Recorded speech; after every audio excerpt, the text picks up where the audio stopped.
Section 3. Shere Khan at the river.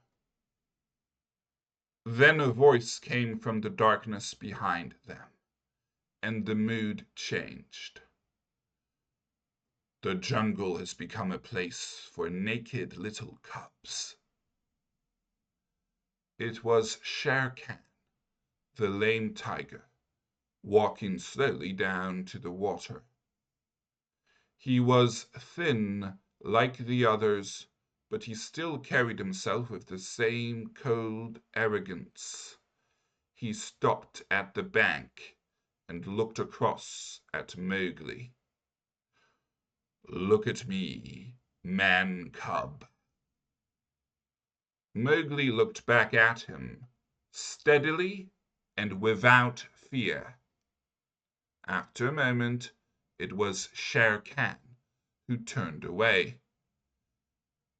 "Man cub this, man cub that," he muttered, putting his head down to drink.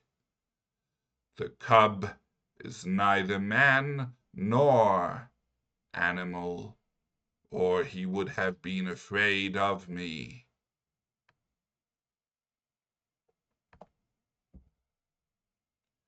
"That day may come," said Bagheera quietly, looking straight at Shere Khan.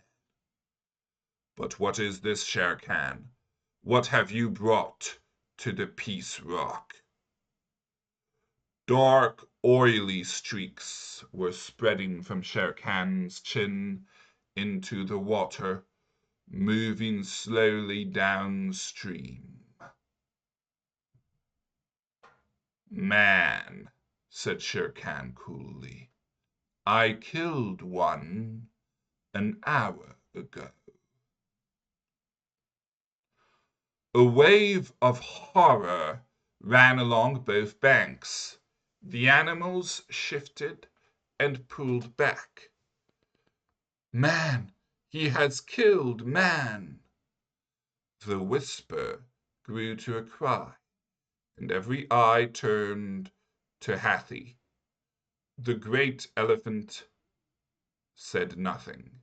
He never acts before the right moment, and that is one of the reasons he has lived so long.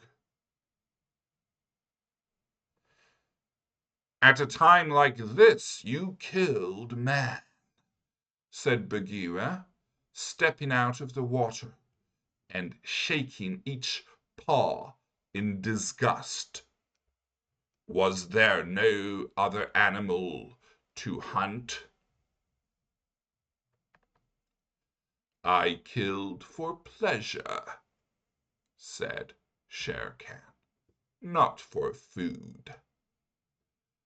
The whisper of horror came again. Hathi's small white eye moved slowly toward the tiger. "And now I have come to drink and to clean myself. Is there anyone who will stop me?"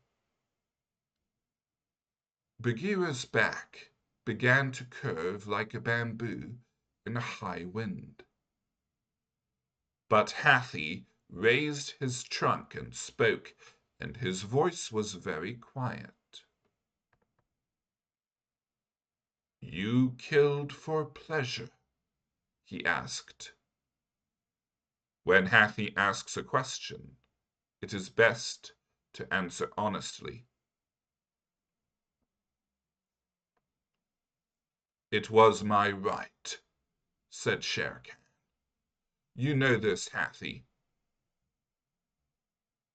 "Yes," said Hathi, "I know."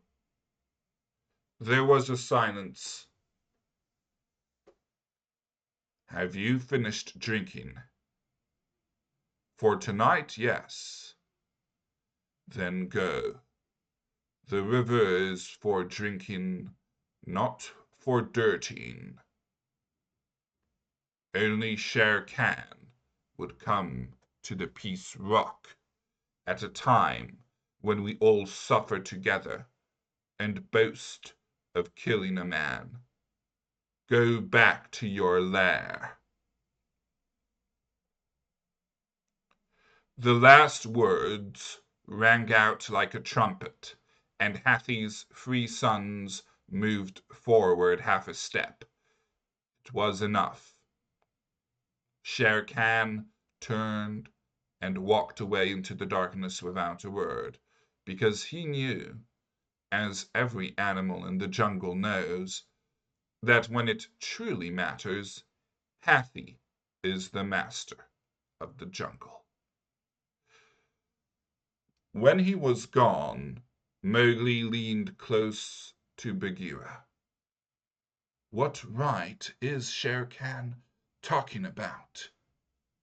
he whispered. "The law says that killing man is always shameful, and yet Hathi seemed to accept it." "Ask him," said Bagheera.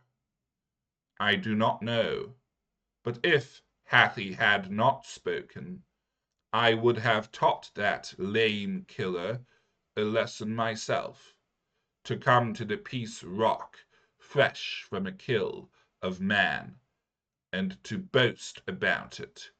That is a jackal's trick."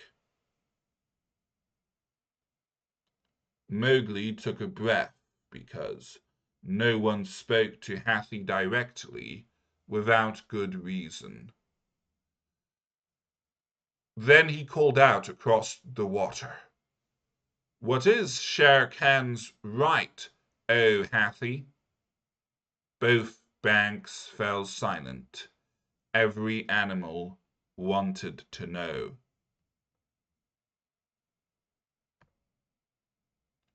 "It is an old tale," said Hathi, "older than the jungle itself. Be quiet along the banks, and I will tell it."